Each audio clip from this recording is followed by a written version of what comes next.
relógio, 43 minutos, coça a cabeça.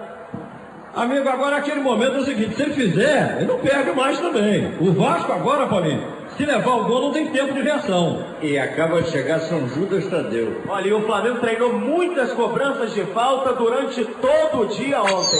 43, faltando 2 para acabar, Petkovic na falta, prepara.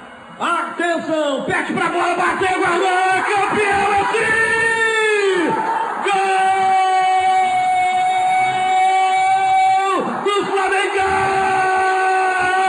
Na hora de acabar o gol do Tri, Pete,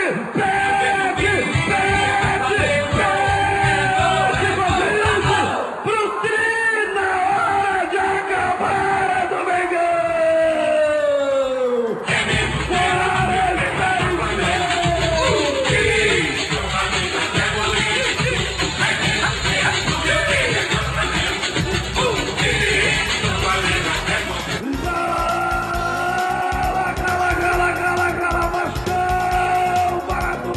Sim, começando agora, direto dos estúdios Carlos Henrique Raposo, mais um episódio do podcast do Armário da Bola.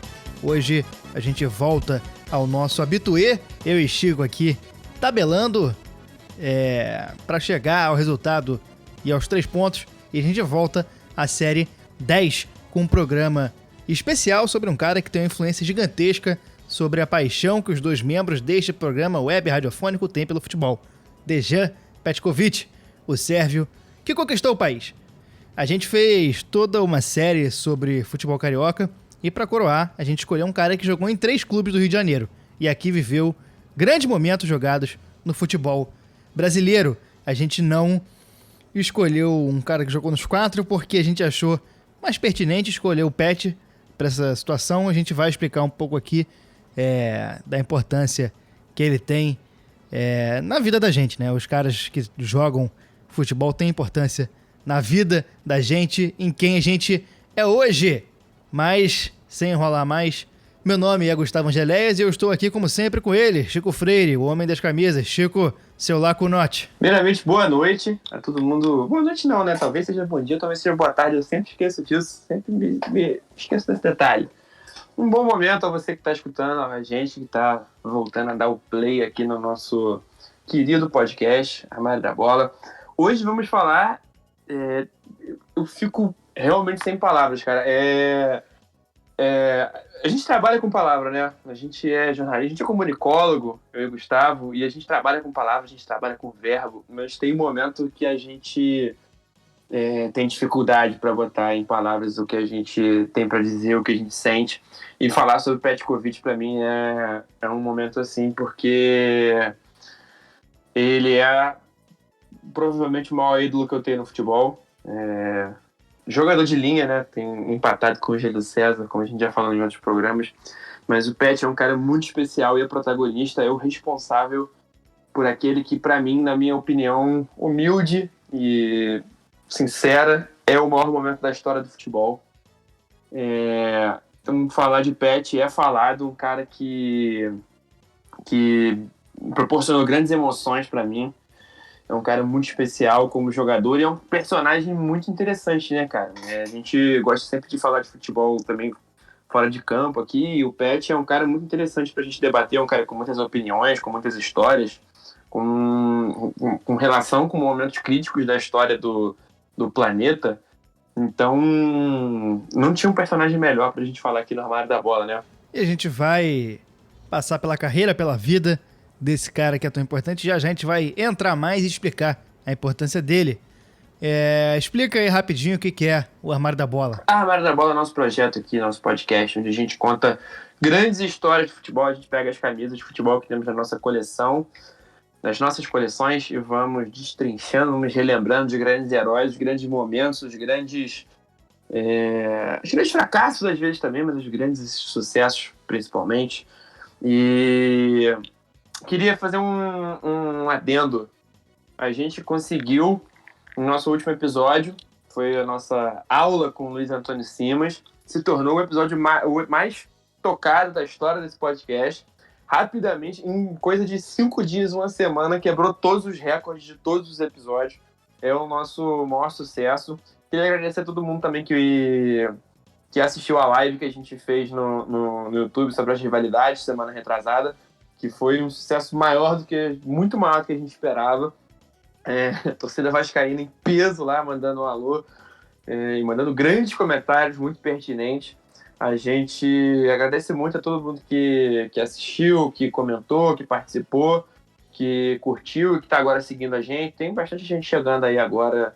Então, ganhamos muitos ouvintes nesses 2 episódios aí com o Simas e com os meninos lá na live. Então, muito obrigado a todo mundo que está chegando. Sejam bem-vindos. O programa com o Simas foi nosso último programa regular. Depois teve a live que a gente achou tão boa que virou o programa da semana. E na semana seguinte, que foi a semana passada, a gente não teve programa. A gente pede desculpa, mas tivemos problemas pessoais.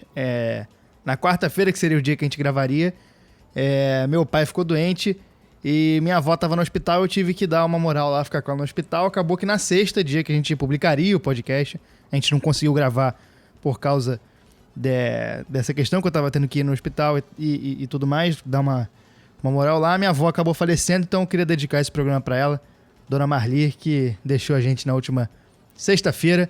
Se hoje eu gosto muito de história, se hoje eu gosto muito de conhecer coisas, tem muita influência dela que me ajudou muito a me apaixonar pelo conhecimento. E sem mais delongas, vamos pra vinheta. Eu sou obrigado a falar que esse programa aqui tá uma porra. Vidro de vidro? Vídeo. 100% atualizado. Sabia não? Não sei o que aconteceu. São Luís do Maranhão. Esses negros maravilhosos que saem tabelando, tocando. Dejan Petkovic, nascido em Majdanpek em 1972, enquanto ainda era a Iugoslávia. O Pet, como você falou, é um cara que deixa a gente sem palavras, e literalmente no caso, quando eu trabalhei na Fox Sports, eu era supostamente estagiário. Um dia eu trabalhava na produção dos programas ao vivo da casa, né? E na mesa redonda lá da Fox Sports, uma vez o convidado foi o Pet, e o pessoal falou assim: aí, Gustavo, vai lá fazer uma sala pro Pet, que a gente precisa de alguém pra ficar conversando com ele por 20 minutos. E fui lá eu receber o Pet, cara que é responsável por eu ser flamenguista. Eu não sei se eu revelei isso no podcast ainda, mas eu era botafoguense quando era criança, porque é o time do meu pai, e alguém criou uma regra babaca em algum lugar que a criança tem que ser o time do pai, não pode ser o time da mãe. E foi por causa do gol do Pet em 2001 que eu virei flamenguista, porque eu comemorei tanto que meu pai falou: cara, vai ser flamenguista que vai ser melhor pra você. E ele talvez estivesse correto, talvez estivesse errado, não sei. Fica aí a cargo de cada um julgar. Mas o Pet é um cara importantíssimo na minha vida, que além desse gol em 2001, tinha sido responsável pela minha maior alegria no futebol até então, que tinha sido o Campeonato Brasileiro de 2009, na minha vida semi-adulta, né, que eu era adolescente. E basicamente eu não consegui falar nada. Eu simplesmente fiquei travado com o Pet, eu não consegui falar nada. E ele foi mega gente boa. Na hora que eu coloquei ele pra dentro do estúdio, eu só falei: cara, não consegui dizer nada, desculpa, mas obrigado, você é meu maior ídolo. Ele foi super solícito, mas essa é a minha história com o Pet, né? Do meu encontro com o Pet, que eu simplesmente não consegui falar. Era pra conversar sobre qualquer assunto, eu teria milhões pra conversar com ele, e eu fiquei tão nervoso que eu não consegui falar. Eu só queria rapidinho fazer um comentário aqui, que ao invés de se pronuncia Majdanpek. Eu já vi milhões de entrevistas dele, né? E uma das entrevistas ele faz essa pronúncia, ele ensina como é que fala. E eu nunca me esqueci, eu sempre penso em Petkovic, por acaso me vem essa palavra na cabeça. É uma associação meio doida, assim, Majdanpek. O código postal de lá é 19250, fica a informação aí.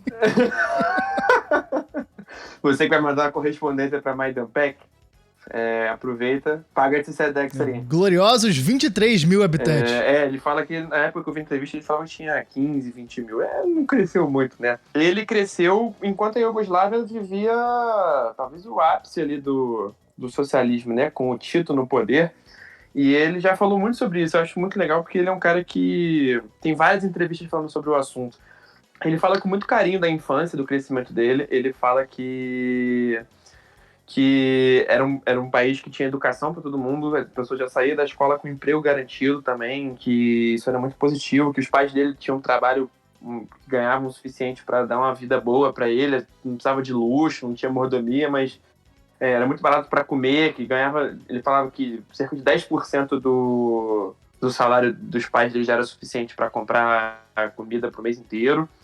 Ele fala com muito carinho que na escola ele praticava todos os esportes, era um ensino de muita qualidade, que ele diz, mas ao mesmo tempo ele também faz muitas críticas ao regime socialista, comunista.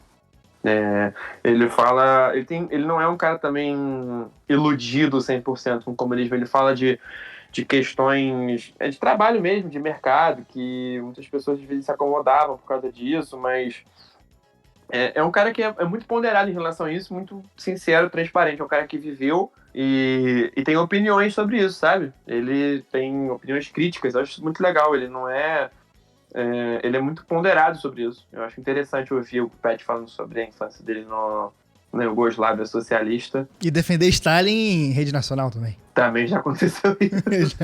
já aconteceu. Eu gosto, pelo menos, de ter alguém que fala alguma coisa diferente, porque na TV é tudo tão igual, as pessoas falando tanto a mesma coisa, e ele é uma voz diferente, e começou a praticar esporte desde muito cedo, né? Teve influência do pai e do irmão, que eram jogadores, e com 15 anos ele já começou a carreira, né? Ele foi jogar no Radnik Niš, que é um clube da cidade de Niš, que é perto ali, não sei se é perto de Majdanpek, mas é em outro lugar da Sérvia. E com 15 anos ele já estava na seleção de base. Ele desde cedo já era um cara muito talentoso. Ele mostrava essa categoria dentro de campo desde muito cedo. Com 15 anos ele já estava jogando na seleção iugoslava, sub-20, claro, ele não estava na principal ainda. E com 16 anos ele se tornou o jogador mais jovem a entrar em campo na história do Campeonato Iugoslavo. Inclusive essa marca não foi superada porque a Iugoslávia acabou acabando uns anos depois. É uma boa maneira de bater recorde, né? Acaba o país, aí que o recorde fica contigo. Não, guardou pra sempre, maravilhoso. Ficou na história dele. Ele ganhou o apelido de Rambo, né, quando ele era muito jovem, porque ele tinha um físico... A compleição física do Pet não é muito tradicional, né? Ele tem uma coisa... Ele é um pouquinho corcundinho, assim, mas ele não é um cara desengonçado. Ele tem um físico, ele é forte, assim, ele não é... parrudo, mas ele é forte. E ele no início da carreira, a gente está acostumado mais, talvez, a lembrar do Pet em 2009, já no fim da carreira, pelo Flamengo, mas que ele já não era mais um cara tão físico assim, né? Ele já era um cara mais cadenciador de jogo, mas ele tinha um físico bom para jogar bola, ele era rápido, ele era explosivo, e isso com muita técnica ao mesmo tempo, né? Desde cedo ele já era um cara muito bom de fazer gol de falta, de dar assistência. Ele ganhou esse apelido de Rambo por causa da disposição e do físico dele. Lá ele fez 34 gols em 53 jogos e ficou no Radnik até 92, quando foi levado para o grande time da Iugoslávia e da Sérvia, que é o Estrela Vermelha, que tinha sido campeão da Liga dos Campeões e do Mundial em 91 e tri-Iugoslavo entre 90 e 92. E é maneiro que ele já ia...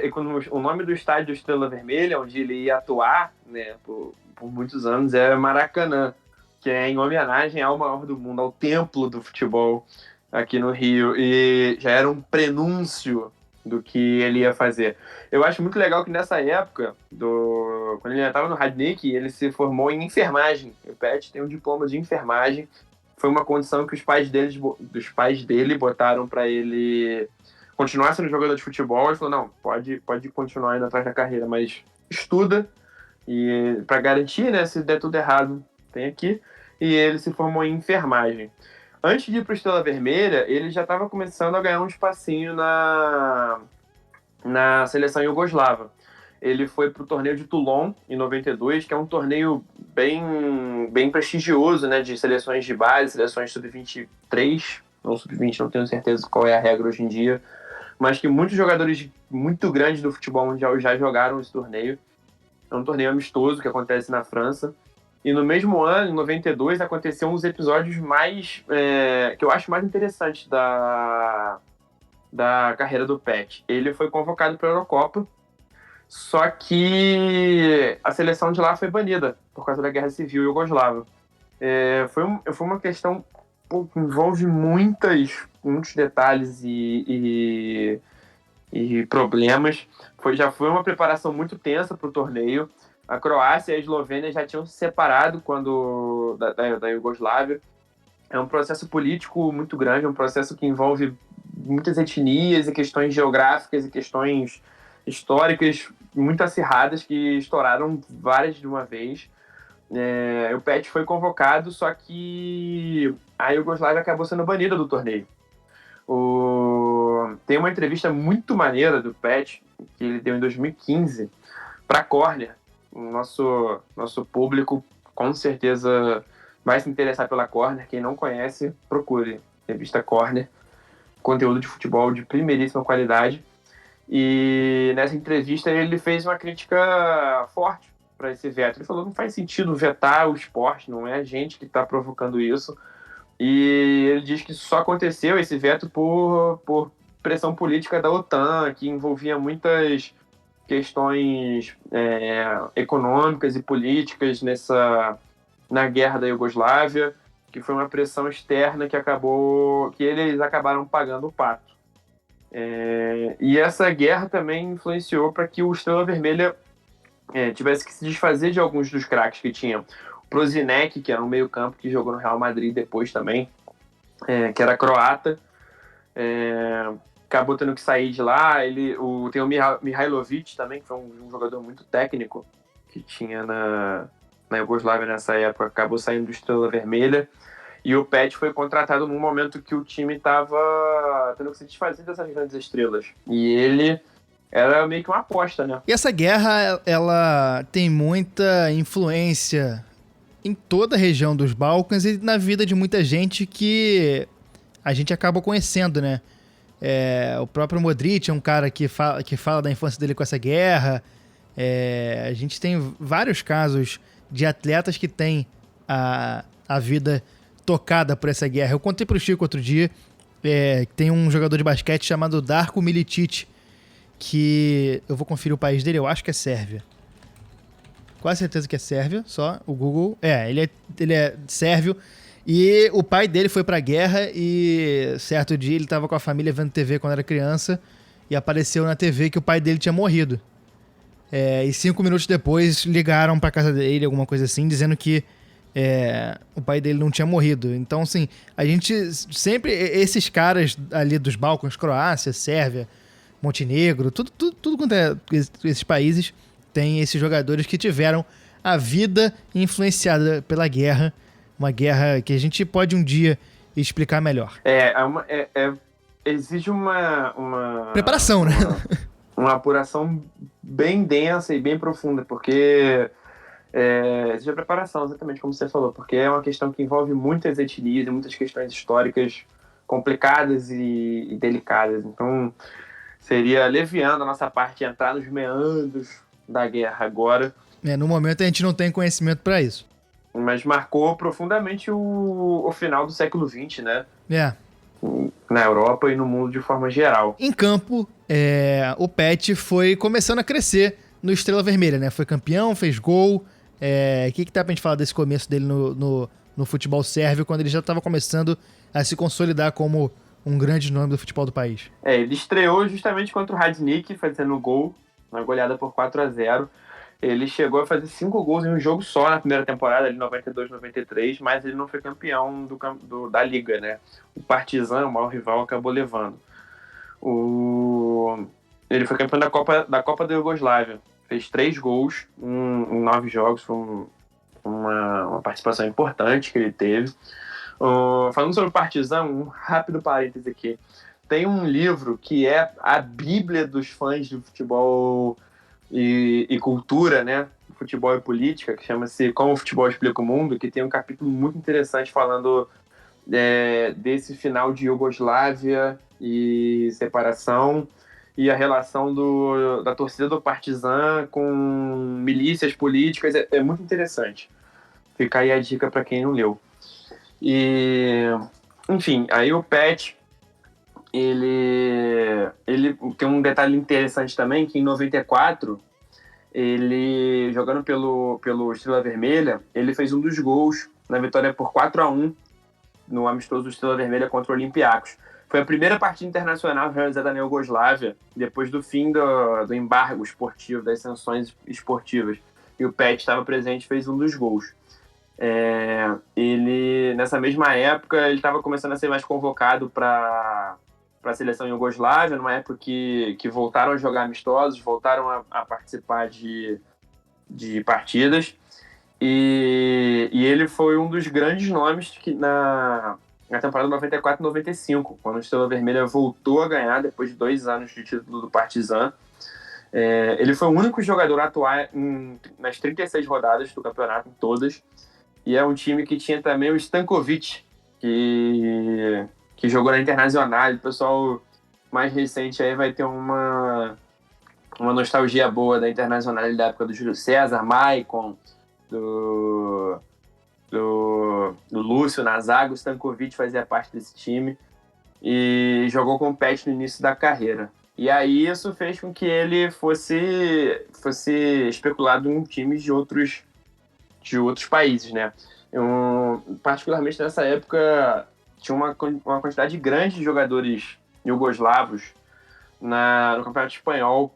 E eu acho isso muito legal porque a Iugoslávia é conhecida, a escola iugoslava, lá veio palestrinha. A escola iugoslava é uma escola muito técnica, né? De futebol muito de dribles, de habilidade, né? Não é uma Itália. Não é um time, não é uma região que produz jogadores muito físicos, talvez, mas jogadores muito técnicos mesmo. É conhecido como o Brasil da Europa, né? Os países que compõem a antiga Iugoslávia. Até hoje, assim, você tem jogadores que... Bósnia, tem o Pjanic, que é um jogador muito, muito técnico. A Croácia revelou grandes jogadores também, Rakitic e o Modric são herança dessa escola. E na Espanha estava sendo destino de muitos jogadores que estavam saindo de lá, até fugindo da guerra. E em 95, Petkovic assinou um pré-contrato com ninguém mais, ninguém menos que o Real Madrid. Isso seria coisa que meio que definiria a carreira dele, né? Esse momento no Real Madrid, que é o clube que consagra muitos jogadores, e dali ele poderia ser um grande nome na Europa. Acabou que foi uma passagem conturbada, né? Teve questão de regra, de regulamento, teve questão de lesão. Foi uma passagem complicada que, ao mesmo tempo que podia ter virado um grande nome do futebol europeu, acabou que ele, depois disso, veio pro Brasil. Mas o que a gente tem no Real que a gente pode falar que é um momento definidor da carreira do Pet? O Real é um clube que não tem meio termo, né? Ou o cara vira o ídolo, ou ele é moído. Às vezes não por culpa dele próprio. Não tem meio termo, não tem um coadjuvante no Real Madrid. Ele chegou como uma grande promessa, né? Ele tinha 23 anos, foi um cara, era uma das maiores promessas da Europa, chegou a ser eleito o segundo melhor jogador iugoslavo em um desses anos. E o presidente do Real Madrid, na época, tirou o dinheiro do próprio bolso para levar ele, para levar o Pet para lá. E no início ele foi muito criticado. Na verdade, toda a experiência foi muito criticada, porque teve essa questão do presidente usar o dinheiro dele. Enfim, teve várias questões do elenco mesmo do Real Madrid. A imprensa criticou muito, só que o técnico mesmo não queria, o Jorge Valdano, que era o técnico, não queria. Foi uma contratação do presidente, não um pedido do técnico, e chegou com muita desconfiança. Só que, com bola no pé, ele foi conquistando espaço, foi se firmando nos treinos, conquistou o técnico, o Valdano, conquistou o espaço dele, e no que poderia se desenhar como uma fritada por parte de mil coisas, ele conseguiu com futebol nos treinos, no dia a dia, e se firmando. Ele estreou contra o Celta, a torcida rapidinho gostou dele, por causa de carisma, por causa da qualidade dele. Eu li aqui uma matéria que nessa estreia dele, ele chegou a cobrar uma falta, que seria uma das grandes características dele, e que o Hierro foi dar uma cobrada nele, quis bater as faltas seguintes, e a torcida chegou a vaiar o Hierro, falou, deixa o cara bater. Só que o que aconteceu foi o seguinte, o Real não poderia levar ele não queria esperar o final da temporada para levar ele. Então levaram ele em dezembro, que era no meio da temporada europeia. Ele chegou com o campeonato já rolando. Então foi um pouco difícil para ele se adaptar, para ele pegar o ritmo, para ele pegar o momento da temporada que todo mundo tava. Ele mudou de time no meio da temporada, é complicado. E o Real estava num momento muito complicado politicamente, esportivamente. O time estava muito atrás. Nessa época, quem estava super bem no campeonato era o La Coruña. O Atlético de Madrid, o maior rival, estava brigando pelo título também. E ele ficou num fogo cruzado, aí, numa briga do técnico com a diretoria. Às vezes ele não era usado porque ele era um cara da diretoria, entre aspas. O técnico não queria dar essa moral. E apesar de ele ter sido titular no amistoso contra o Atlético de Madrid, fazendo o gol da vitória por 3-2, ele acabou sendo emprestado para o Sevilla, que numa troca que envolveu o Šuker, né, o atacante croata que se consagrou na Copa de 98, era um interesse antigo do Real, e aí a promessa é, Pet, vai lá, fica 6 meses, termina a temporada lá, no final lá da temporada, no meio do ano que vem, você volta e a gente vai ter os dois, vai ter o Šuker e você. E ele até chegou a ser titular, mas ele não conseguiu se firmar.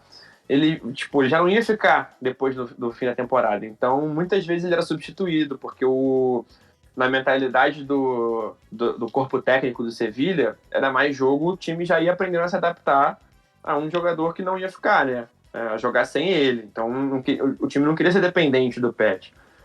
E aí, para finalizar, em março, faltando 2-3 meses para a temporada, ele se machucou sério, que é o quinto metatarso, e não voltou a jogar.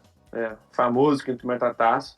Isso atrapalhou, ele não voltou a jogar mais pelo Sevilla. Ele voltou pro Real para a temporada de 96 e 97, fez 3 gols em um amistoso de pré-temporada, que foi uma goleada por 6-0, e começou a ganhar uma certa moral, mas teve problema burocrático nessa questão.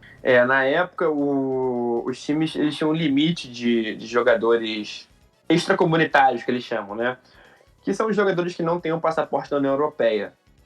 Na época, a Iugoslávia não era, né, da União Europeia, e o Real Madrid tinha 5 jogadores extracomunitários: o Petkovic, o Šuker, o Mijatovic, o argentino Redondo e o Roberto Carlos, lateral. E nessa queda de braço, ele acabou sendo preterido. Mais uma vez, ele teve lesões que atrapalharam o começo dele o começo da passagem do Capello, que tinha acabado de chegar para substituir o Valdano. Poderia ter sido bom para ele. O Capello mostrou interesse nele, que inscreveu ele no Campeonato Espanhol, só que acabou não usando muito. Ele teve uma situação que ele brigou com um adversário no amistoso, e ele acabou não se firmando, teve lesão, acabou sendo emprestado de novo para o Racing Santander. E ele foi um cara que teve muito espaço nesse time, que é um clube pequeno, né? O Racing Santander é um clube de menor expressão, até do que o Sevilla, onde ele tinha jogado. E chegaram na semifinal da Copa do Rei.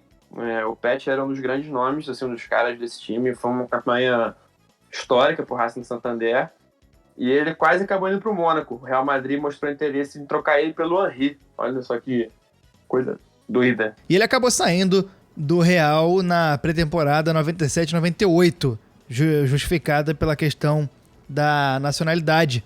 Quem era responsável por isso era o Jupp Heynckes, que depois foi ser multicampeão com o Bayern de Munique. E ele elogiou muito a qualidade e o caráter do Pet, que jogou a pré-temporada. Teve um triunfo, uma vitória por 5-1 contra o Vitória da Bahia, em um torneio de pré-temporada que chamou a atenção do time rubro-negro, que precisava repor a saída do Bebeto. E reza a lenda que durante as negociações afirmaram que o Vitória era campeão. Isso chamou a atenção do Pet, mas faltou dizer que era campeão baiano e não campeão brasileiro. E a ideia era jogar bem no Brasil e chamar a atenção dos clubes europeus. Essa coisa que a gente sempre vê aqui, né? E isso era no ano de 1997. A gente vai fazer, como a gente sempre faz na nossa série 10, que é um mini contexto histórico de alguns anos.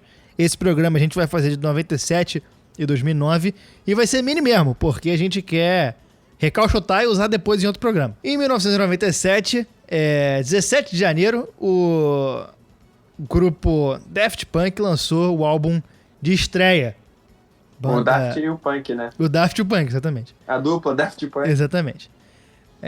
Que é uma das melhores coisas que a música já produziu nesse planeta Terra. É bom mesmo. Em 20 de janeiro, o presidente americano Bill Clinton começou o segundo mandato. Estamos aí em um período de efervescência por causa das eleições americanas. Em 20 de janeiro de 97, o Bill Clinton começou o segundo mandato. De forma suave, a transição de boa, né? A transição dele, a transição dele pra ele mesmo foi tranquila.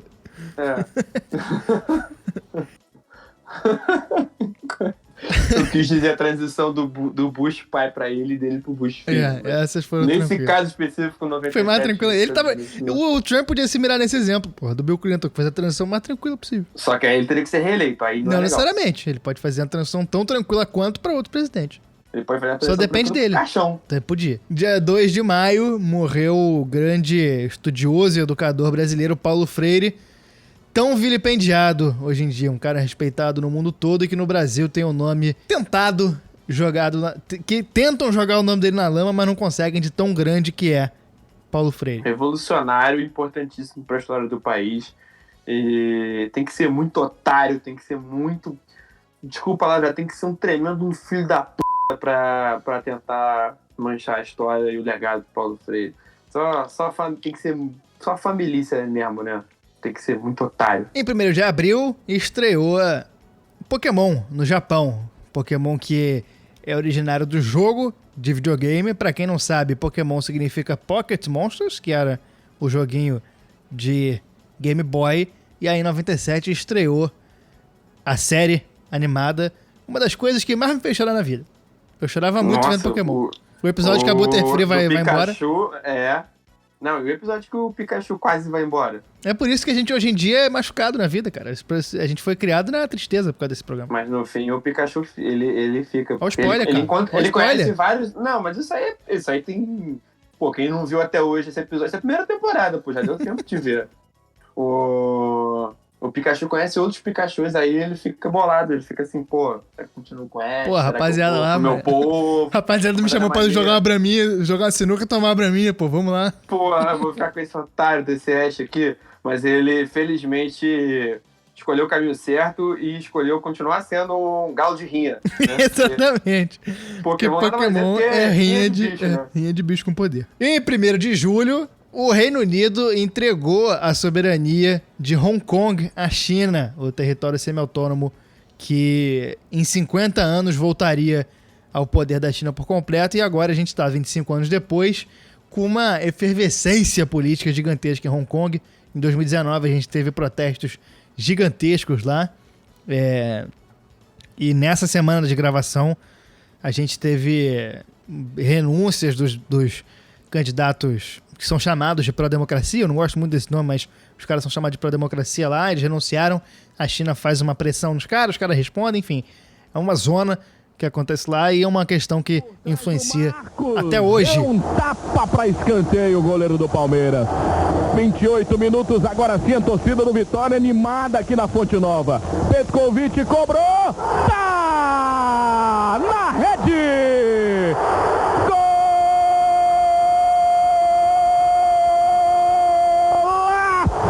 Fonte Nova, mas que gol olímpico espetacular de Petkovic, é um cracaço de bola realmente, sem palavras esse gol do Petkovic. Mas voltando ao Brasil, Pet chegou junto do Túlio Maravilha, que 2 anos antes tinha sido campeão brasileiro com o Botafogo. A gente falou disso no nosso antepenúltimo programa com o Hélio de la Penha. E o Pet acabou sendo mais importante do que o Túlio Maravilha, com a qualidade dele, assistências, gols espetaculares, e começou a fazer o próprio nome no futebol brasileiro. Sim, ele chegou em 97, já mostrando a qualidade dele, mas ainda um pouco abaixo do que ele se tornaria, um pouco mais devagar. Em 98, de vez, ele se firmou. Foram 14 gols em 21 jogos, jogando pelo Vitória, e ele cresceu mais ainda em 99, que aí foi o ano do centenário do rubro-negro baiano. Ele fez 19 gols em 16 jogos. Era um time com muitos jovens, com alguns caras que a gente veria depois se firmando. Fábio Costa estava nesse time. E um jogador que eu gosto muito do nome, que é o Alain Delon. Eu lembro que eu gostava muito dele. Grande Alain Delon. Ele foi artilheiro da Copa do Brasil em 99, junto com o Romário. mesmo tendo caído nas oitavas de final, foi um time que caiu nas oitavas, mas naquele ano, 99, o Vitória foi campeão da Copa do Nordeste. Pô, final Bavi, maluco. Bahia e Vitória na final. Clássico em final de torneio gigante, como é a Copa do Nordeste.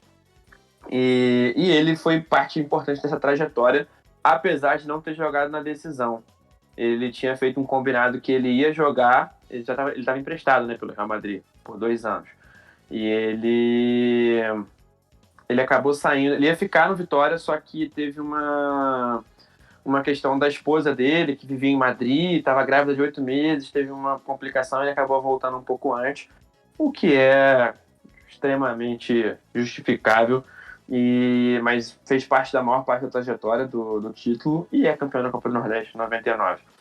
Não à toa, ele foi eleito um dos maiores jogadores de Vitória no século XX. Ele ficou só 2 anos no clube, mas ele foi muito importante.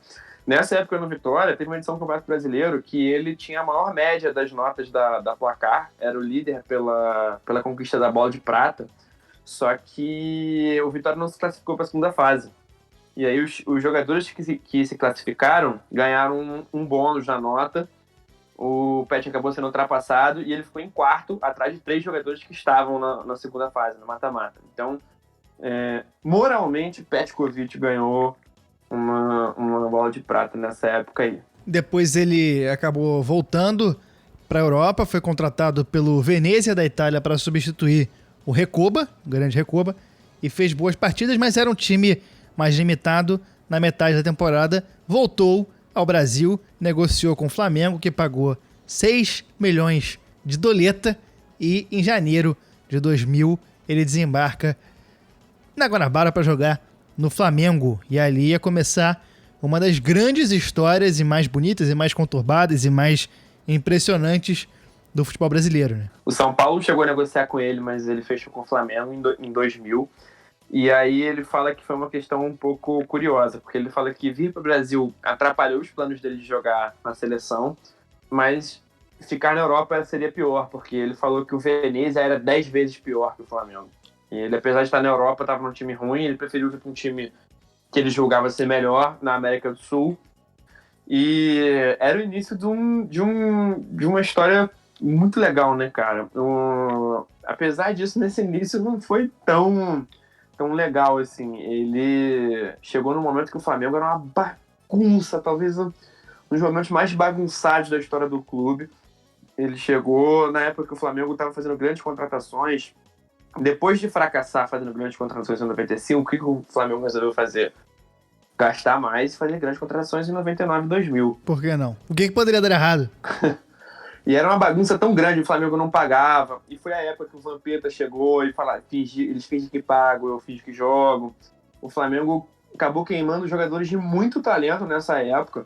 O Denilson, o Alex do Palmeiras, do Cruzeiro, acabaram se perdendo, se queimando nessa época, porque o Flamengo era uma bagunça fora de campo, ninguém não tinha comando, ninguém sabia quem mandava, ninguém trocava de técnico o tempo todo, contratava a torta direito e não tinha dinheiro para pagar os jogadores. E o Pet é um cara de opiniões muito forte, né? Ele não aceitava quieto essa bagunça. Então, ele foi muito prejudicado por isso, não se firmou de primeiro. Ele foi reserva no título carioca de 2000, que era o segundo título carioca seguido do Flamengo, em cima do Vasco, e que seria o preâmbulo daquele que é o momento definidor número 1 de Petkovic pelo Flamengo. A gente não vai passar aqui pela campanha toda, mas o que importa é que em 2001 o Flamengo chega contra o Vasco na final. O Flamengo perdeu a primeira partida por 2-1 e precisava vencer a segunda partida no Maracanã para sair vitorioso. Precisava ganhar por 2 gols de diferença. Exatamente. E o Flamengo sai ganhando. Esse jogo ficou marcado como o jogo do Pet, mas muita gente esquece que o Edilson Capetinha estava jogando muito nessa partida e marcou 2 gols. Aos 21, ele abriu o placar para o Flamengo. Aos 40, o Juninho Paulista empata. Aos 53, o Edilson marca mais um gol, esse de cabeça, com o passe do Pet, né? Não foi? O cruzamento do Pet, o Edilson testa para baixo, comando manual. E vamos às escalações, antes de mais nada.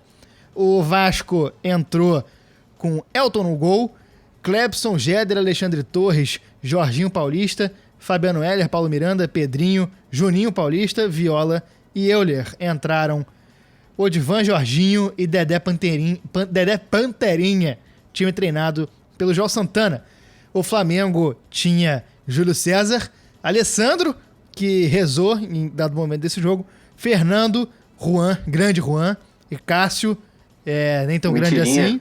Mentirinha, tinha perna curta. E autor do gol espírita também, não dá pra esquecer disso. Na semi. Pênalti espírita, exatamente. No meio campo, o Flamengo tinha Leandro Ávila, Rocha, Beto Cachaça, que nessa época já era mais cachaça que Minalba, Petkovic, Edilson e Reinaldo. Entraram Maurinho, Jorginho e Roma. O Adriano... Peraí. O Adriano tava no banco. O Adriano tava no banco, exatamente. Ele tá aqui na lista de substituições, mas eu fiquei confuso. O técnico do Flamengo era o Zagallo. Flamengo Velho louco. Ganha vantagem logo no começo do segundo tempo e passa toda a segunda etapa da partida sob pressão, precisando marcar mais um gol até chegar ao minuto mágico. Né? Não, sob pressão não. O Flamengo acabou com o jogo no segundo tempo. Sob pressão pra marcar, né, cara? Precisava sob pressão. Sob pressão das arquibancadas. Exatamente, do tempo, do relógio. Isso, justo. Não, eu gosto muito desse gol porque ele começa muito tempo antes, né? Ele começa nos primórdios da história do Flamengo com essa tradição de fazer gols aos 43 do segundo tempo em cima do Vasco, em várias pessoas, mas no Vasco especialmente. E esse gol quase não aconteceu, né? Porque o Pet ele ficou muito puto com o problema de salário atrasado. Ele e o Edilson não se gostavam, os dois maiores nomes do time, eles não se bicavam, não se aturavam. Discordo, craque. E na véspera do jogo, ele foi embora da concentração. Ele falou, não vou jogar amanhã, tchau. A torcida do Flamengo tinha chegado a pichar, a torcida não, né? Um meliante, um idiota tweetou. Hoje em dia seria um tweet. Ele pichou no Muro da Gávea, morte aos sérvios. Nenhum problema com pichar o muro. Inclusive, é uma instituição. Uma arte que deve ser reconhecida. Porém, morte aos sérvios, vai se fuder. Concordo, craque. Aí o Pet foi embora da concentração. Ele foi convencido por um amigo que levou ele pra tomar um vinho. Diz o Pet que tomou torres e torres de chopp com esse amigo. E lá pelas tantas, esse amigo virou e falou assim, Pet, faz isso pela verdadeira torcida, faz isso por quem te quer, tem tanta gente de bem que te quer, não faz isso pelos diretores que estão te passando a perna, por esses caras que estão fazendo isso na Gávea, faz isso pela torcida que te apoia quando você tá jogando, porque a torcida do Flamengo é muito maior que isso, e aí se deixando levar pelo espírito, né, pela fadinha verde ali, né, a famosa álcool no sangue, Petkovic, voltou para a concentração de madrugada, pediu desculpa pro Zagallo e falou, não, se você quiser, estou à disposição para amanhã. Foi escalado e ele dá o passe pro segundo gol num cruzamento milimétrico. O Vasco tinha um timaço, né? Timaço. Não era fácil ganhar esse título, não, porque o time do Vasco era brincadeira. Campeão brasileiro, campeão da Libertadores. Acabado de ser campeão brasileiro. E um fato interessante desse jogo também é que o Pet tinha dado esse passe, mas estava sendo um jogo, de certa forma, frustrante para ele até então. Ele tinha tido 3 ou 4 oportunidades de falta à feição para ele, todas as faltas tinham sido batidas. Uma bateu na barreira, a outra foi para longe, ele não conseguiu bater direito, e até chegar aos 43 do segundo tempo, que tem essa falta que é de muito longe, 30 caboclo na barreira, e... o Fabiano Heller derrubou acho que é o Beto que caiu. É o Edilson.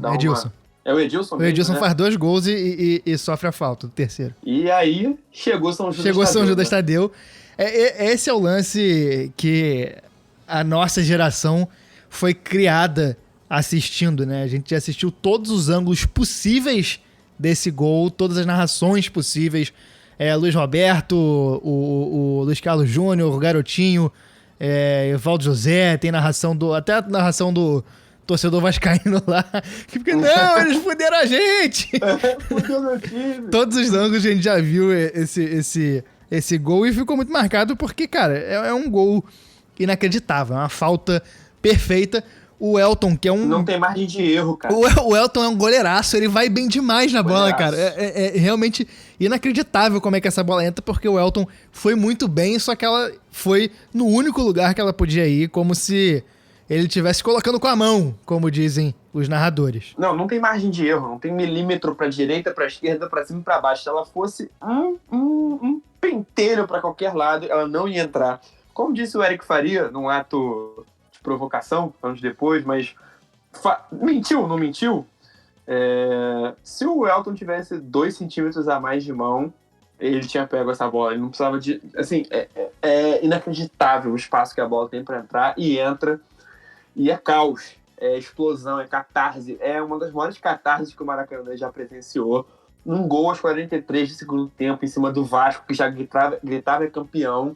Do jeito que foi, é uma das maiores catarses do Maracanã, do futebol.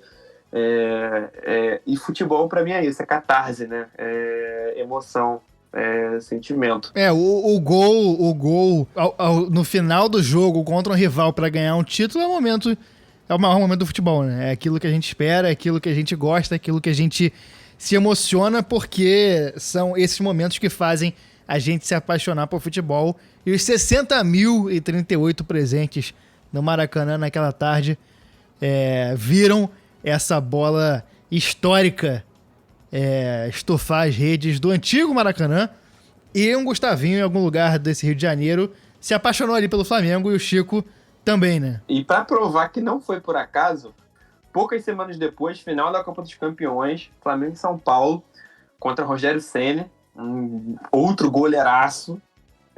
Hoje, inclusive, virou treinador do Flamengo, né? Esses dias aí. Eu não acredito. Ele repetiu o feito. Ele fez um gol idêntico.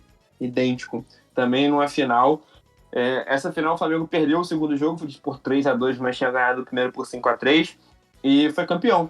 E o próprio Rogério Ceni elogiou, reconheceu, falou, cara, esse cara é um dos maiores cobradores de falta que eu já vi. E foi pra falar assim, ó, vocês acharam que era sorte?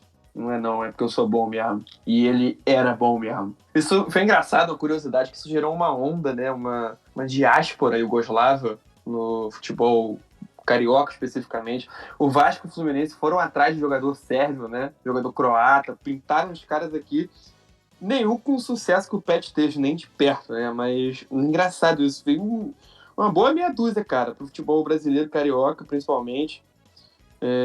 Muito doido. E aí, no começo de 2002, o Flamengo continuou bagunçado, apesar do título. O Flamengo continuou bagunçado, o ano começou muito ruim pro time, passou vergonha na Libertadores, que tinha conquistado a vaga pela vitória na Copa dos Campeões, que a gente falou, e o Pet foi pro Vasco, onde chegou a jogar com Souza Caveirão, Marcelinho Carioca, Valdir Bigode e Léo Lima, quando ele começou...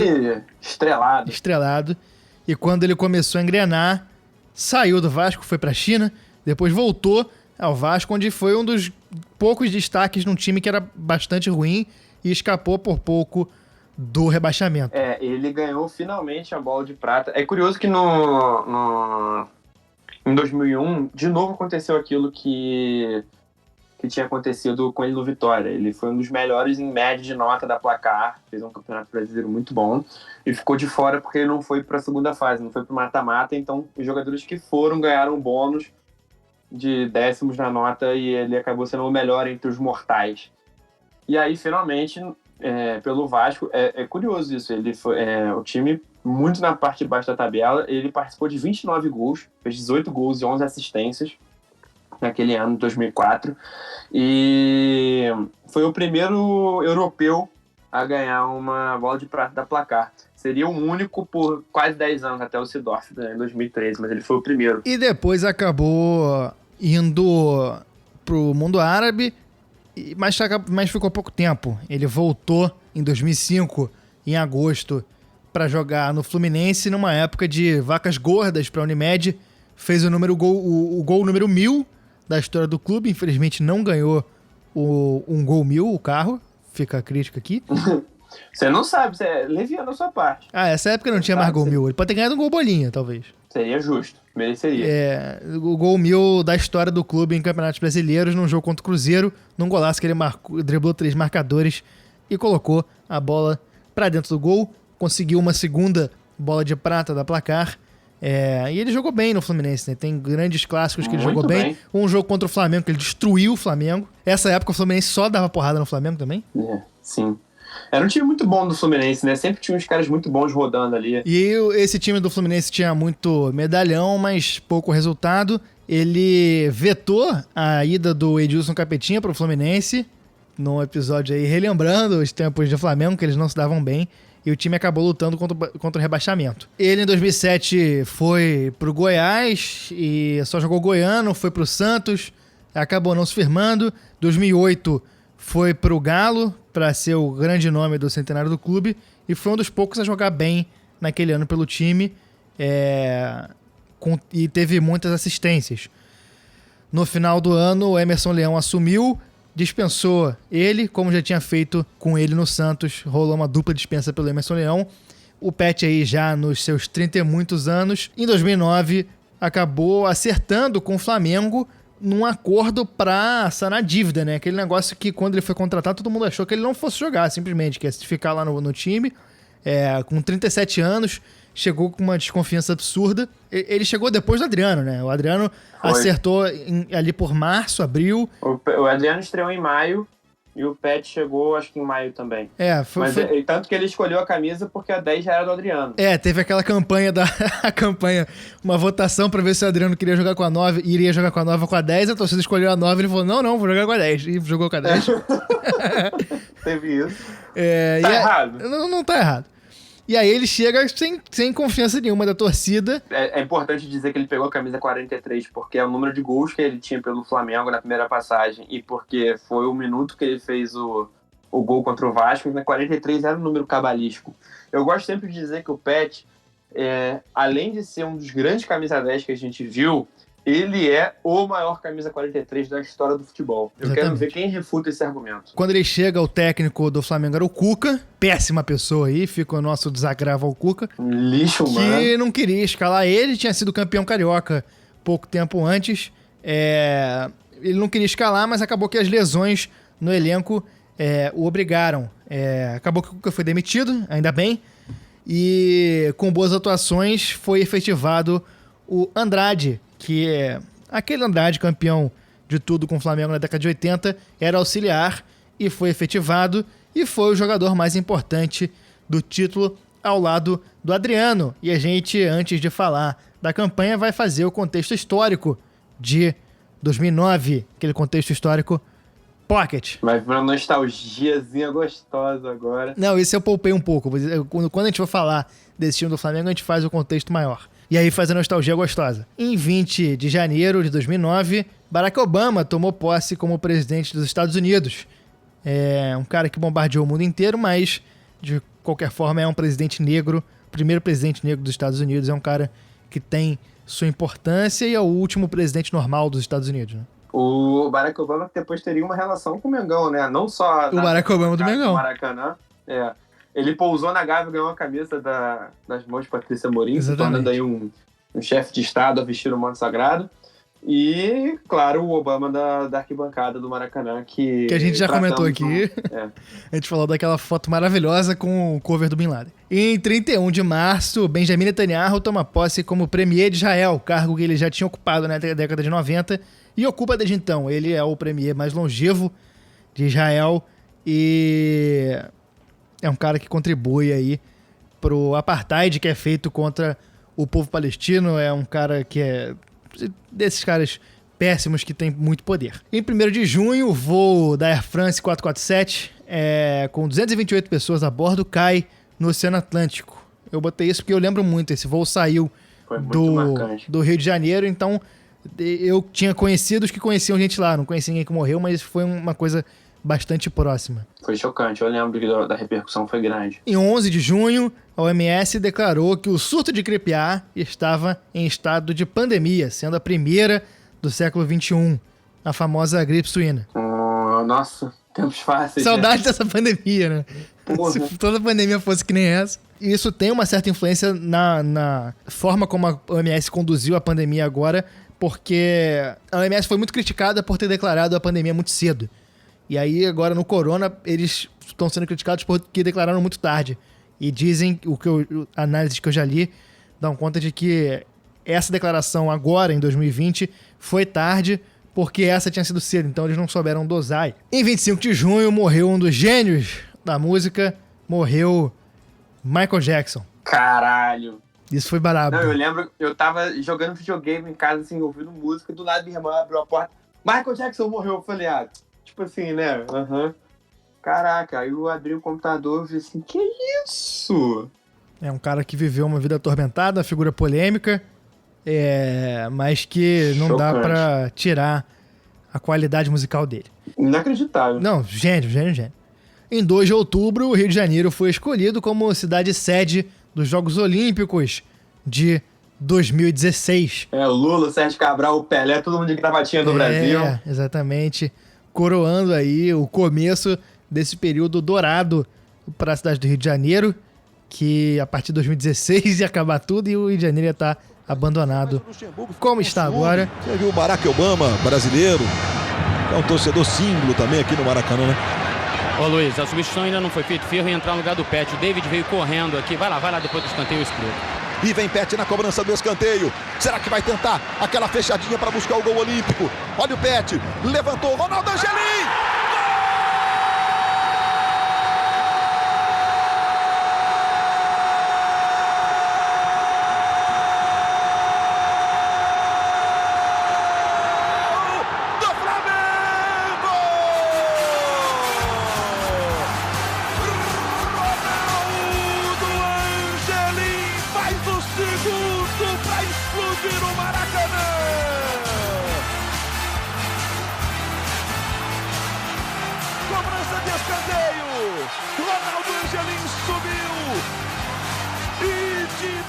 A gente vai tratar mais resumidamente disso, porque a gente vai ter um programa específico para falar desse título, mas o Pet jogou muito, né, cara? Ninguém esperava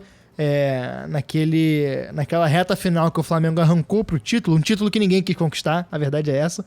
O Flamengo, esse título ele meio que caiu no colo do Flamengo e o Flamengo falou, já quer me dar, eu vou pegar. Ninguém vai querer? São Paulo não quer. Ninguém, Inter, Galo não quer, Galo não quer, Inter. Vou pegar, vou comer e vocês vão reclamar. E o que aconteceu? O Flamengo pegou, comeu, ganhou o título, ex-campeão, com partidaças do Pet. Teve históricos. Teve 2 gols olímpicos em confronto direto, contra o Palmeiras e contra o Atlético. Esse jogo contra o Palmeiras, o Wagner Love perdeu o pênalti, e ele fez 2 gols contra o Palmeiras, um que ele driblou todo mundo e botou na gaveta. Só que esse lance é impressionante porque ele não chuta a bola, ele só encosta na bola e a bola vai na gaveta. Eu sempre fiquei bolado com isso.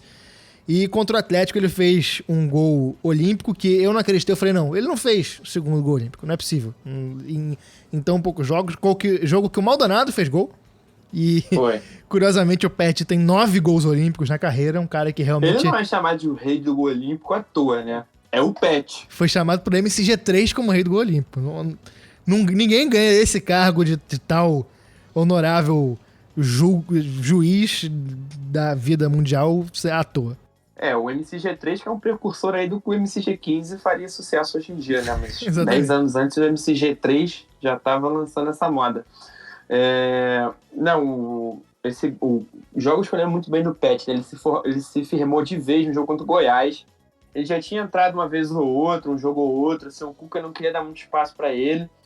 E esse jogo contra o Goiás, que foi em agosto, que o Flamengo inclusive perdeu, ele fez um gol e ele jogou muito bem. Apesar de ter perdido, foi um gol do Adriano, um gol do Pet, foi um dos primeiros jogos do Andrade pelo Flamengo e o Pet jogou muito bem.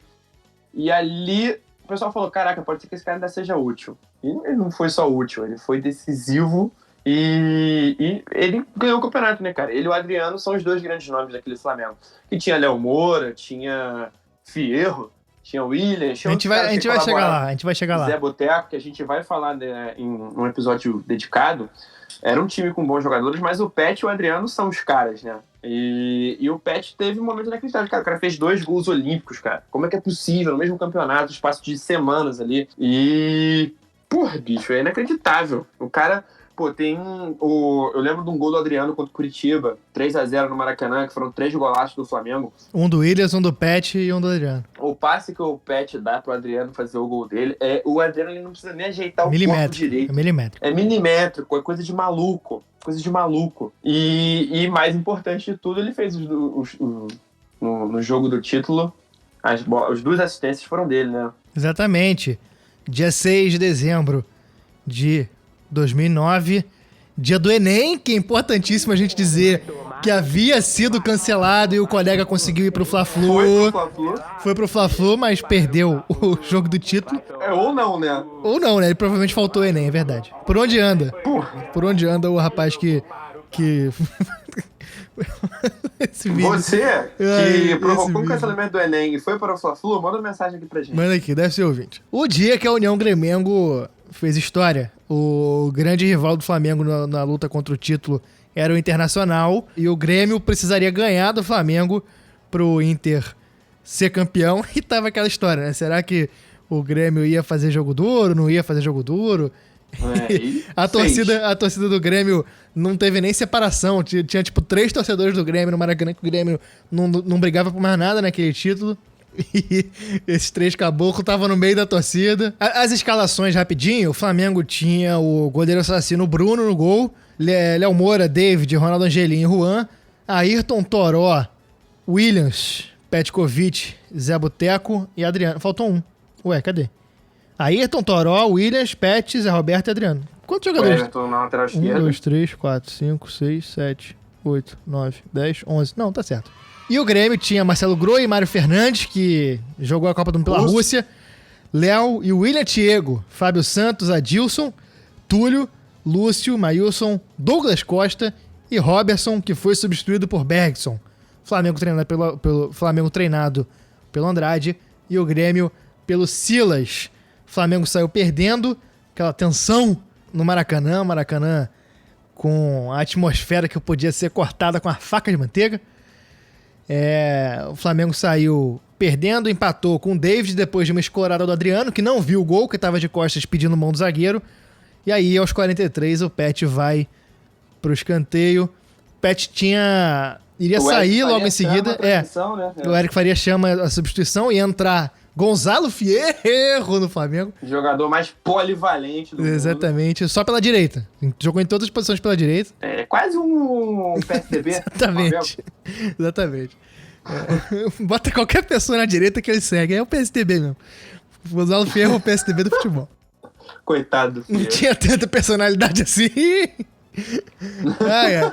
E aí o Pet pede pra ficar, pra cobrar esse escanteio. O Angelim vem chegando já nos últimos momentos e aí vem sem marcação, sobe, bota pra dentro, festa no Maracanã, Flamengo campeão. Um lance que eu não vejo muita gente falar: o Pet, na hora que a bola entra, ele dá uma cambalhotinha lá na bandeirinha de escanteio, isso é maneiro demais. Ele dá uma cambalhota, cai no chão e olha pra cima, comemora sozinho. E aí, amigo, é festa. Eu tava nesse jogo, aí é um momento que a gente já começa a não lembrar mais nada. Não, vamos deixar pra falar desse jogo quando a gente fala do Flamengo 2009, porque é muita coisa. Dá pra fazer um episódio inteiro só sobre esse jogo, só sobre esse dia. A gente vai entrar mais a fundo nesse nosso próximo episódio, que a gente não sabe quando vai ser, esse de 2009. Em 2010, o Flamengo na Libertadores decepcionou, e no Carioca também, perdeu o Campeonato Carioca pro Botafogo, que foi... O Botafogo? Exatamente, o Botafogo, vou até escrever aqui. O Botafogo do Louco Abreu, foi o jogo da cavadinha do Louco Abreu. Foi? O jogo da cavadinha do Louco Abreu, não foi? Foi. Que o Jefferson pegou pênalti do Adriano. E na Libertadores o Flamengo chegou nas quartas de final, mas foi eliminado pela Laú do Montijo, por causa do Vinícius Pacheco. O que aconteceu esse ano, cara, foi que o Pet teve uma queda física muito grande, né? Um cara, tipo, de 37 para 38 anos... Um cara nessa idade, de um ano para o outro, é capaz de ter uma queda muito diferente, assim, né? Uma queda muito acentuada de questão física. Então, o Pet em 2010 já não estava conseguindo repetir o que ele fez em 2009. Mesmo assim, ele foi artilheiro do Flamengo no Brasileirão. E acabou, assim, foi um ano bem decepcionante, né? Começou com o Império do Amor, virada histórica sobre o Fluminense e o Pet. Essa história é engraçada, até o Juliano comentou na live que a gente fez. Esse 5-3, o Vinícius Pacheco acabou com o jogo, ele entrou no intervalo no lugar do Pet, o Pet ficou puto, quis ir embora do Maracanã e... Acho que ele foi embora, eu acho. Ele foi embora e voltou. Ele foi embora e voltou. Ele tava no estacionamento e voltou, algum lance desse. Ele tinha chegado a sair do vestiário. E aí, coitado, foi sorteado pro antidoping. Mas é muito clara essa situação, assim. O Pet teve uma queda muito grande física mesmo, porque a idade dele já não permitia mais ele manter o nível que ele tinha. Então, de um ano pro outro, foi muito acentuada. E aí, em 2011, ele ficou 5 meses sem jogar, ele já tava ali, termina a carreira, não termina. Já estava com 39 anos, né? Já estava para fazer 39. E ele ganhou um jogo de despedida que foi muito emocionante, né? Foi um jogo, assim, foi 1-1 com o Corinthians no Engenhão. O jogo em si não foi grande coisa. Foi um gol de falta do Renato Abreu. É simbólico ter um gol de falta na despedida do Pet, né? Apesar de não ter sido com a categoria do Pet, assim, com a potência do Renato Abreu. Mas eu lembro muito esse gol foi colocado, ele bateu colocado essa bola. Foi 1-1 esse jogo contra o Corinthians, não foi? Foi 1-1. Essa falta foi colocada por acaso do Renato Abreu. Ficou homenagem aí. E eu lembro do mosaico super legal da torcida, cara. Foi muito lindo que primeiro a torcida pintou a arquibancada com a bandeira da Sérvia, com as cores da bandeira da Sérvia, escrito Pet. E aí começou a cantar o nome dele, e viraram os papéis e aí ficou tudo vermelho e preto. Foi uma transição, assim, né, muito legal, foi lindo, foi super emocionante. E aí encerrou a carreira como jogador de futebol, vestindo a camisa do time onde ele apaixonou e emocionou muita gente, né? Foi uma carreira que teve seus altos e baixos. Podia ter feito mais sucesso na Europa, mas não fez. No Brasil, teve passagens conturbadas, mas com grandes momentos. E acabou que os 2 grandes momentos dele na carreira são pelo Flamengo e é um cara que ele acaba que tem essa identificação maior pelo Flamengo, mas é um cara que de certa forma... Querido. Eu não gostaria de usar essa palavra de unanimidade, mas ele meio que né? Óbvio que vai ter gente que vai criticar, que não vai gostar tanto, mas é um cara que tem o respeito de todas as torcidas, é um cara que hoje, acho que com a distância do tempo, conquistou essa admiração de todas as torcidas. Eu acho que a lacuna maior na carreira dele tenha sido talvez a seleção, né? Ele teve esse problema de 92 ali na Eurocopa, onde ele teria um espaço que teve a questão da guerra, acabou ficando de fora da Copa de 94. Em 98, ele fala sobre 98 com muita assertividade. Ele teve uma briga com o técnico da preparação, como teve com vários outros durante a carreira, mas ele crava que em 98, 5 ou 6 jogadores pagaram para ir, e ele fala assim, cara, se eu tivesse pagado, eu tinha ido. E o presidente do Vitória, na época, onde ele jogava, virou e falou assim, eu pago o dobro do que eles precisam para você ir, porque você merece muito. E ele virou e falou assim, eu não vou participar desse absurdo, se você pagar, eu vou pegar o dinheiro, vou botar no meu bolso e vou dar para eles. Porque ele não queria participar dessa maracutaia. E em 2004, 2005, ele voltou a fazer campanhas muito boas no futebol brasileiro. Rolou uma comoção da imprensa, até de jogadores na Sérvia, para ele ser chamado pela seleção de Sérvia e Montenegro. Na época eram juntos para a Copa 2006. E aí rolou uma trambicagem, assim, que o técnico falou que o grupo tá fechado e tal, não sei o que, não dá. Acabou chamando para a Copa do Mundo um cara que nunca tinha sido convocado e deixou o Pet de fora. E aí, poucos dias antes, o Vucinic, o atacante, se machucou e o técnico chamou um cara chamado Petkovic, mas que era o filho dele, Dusan Petkovic, que nunca tinha jogado pela seleção e era zagueiro. Cara, foi uma comoção, foi um bagulho tão bizarro, foi uma parada tão escancarada que o moleque, o Dusan Petkovic, pediu para não jogar a Copa do Mundo, pediu para ser mandado embora, porque foi uma parada escancarada e ridícula. Só que aí, a essa altura, a FIFA já tinha passado o calendário da FIFA, eles não podiam inscrever outro jogador. A Sérvia foi com um jogador a menos para a Copa de 2006 por causa disso. E o motivou até um comentário do Zico falando assim, pô, não é possível. A Sérvia vai jogar a Copa, você tem 23 jogadores que são melhores que o Pet, porra, os caras vão ganhar a Copa do Mundo. E ele chegou uma época a ter um lobby pra ver se ele era naturalizado, se ele jogava pelo Brasil, acabou não rolando.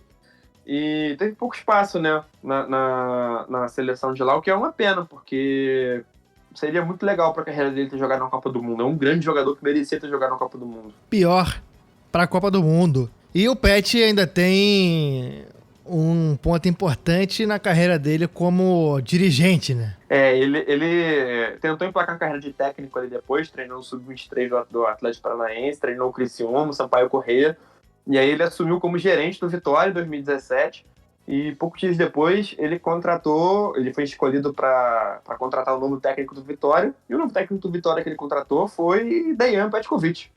E aí, pouco tempo depois, ele teve que demitir o técnico do Vitória, que era Dejan Petkovic. E ele se contratou e se demitiu. Numa situação de Schrödinger aí, né? O inteligente de Schrödinger. E aí, em abril de 2018, ele virou comentarista do Sport TV, função que eu particularmente gosto muito. Ele fazia umas poesiazinhas na época da Copa do Mundo 2018. Depois ele se firmou na bancada fixa do canal, função que exerce até hoje. E aí a gente aguarda os próximos capítulos do que o Pet vai fazer. Se vai voltar a ser dirigente, se vai continuar como comentarista. Se um dia vai participar do Armário da Bola, estamos convidando aí, vamos ver se aparece aí. É maravilhoso. Se aparecer, vamos ver. Mas com isso a gente chega ao final desse nosso podcast. Mais um podcast do Armário da Bola, mais um podcast da nossa série 10. Nosso terceiro camisa 10 a ser tratado aqui, que foi camisa 10, foi camisa 43. A gente falou do Zidane, falou do Totti e agora falou do Pet. Chico, seu destaque final. Eu queria acabar o programa de hoje recitando versos. Posso? Por favor. O destaque final é seu, eu não vou julgar. Quer dizer, eu vou julgar, eu não vou pedir. Queria dizer o seguinte, né, cara? Música de recitar poema, por favor, produção.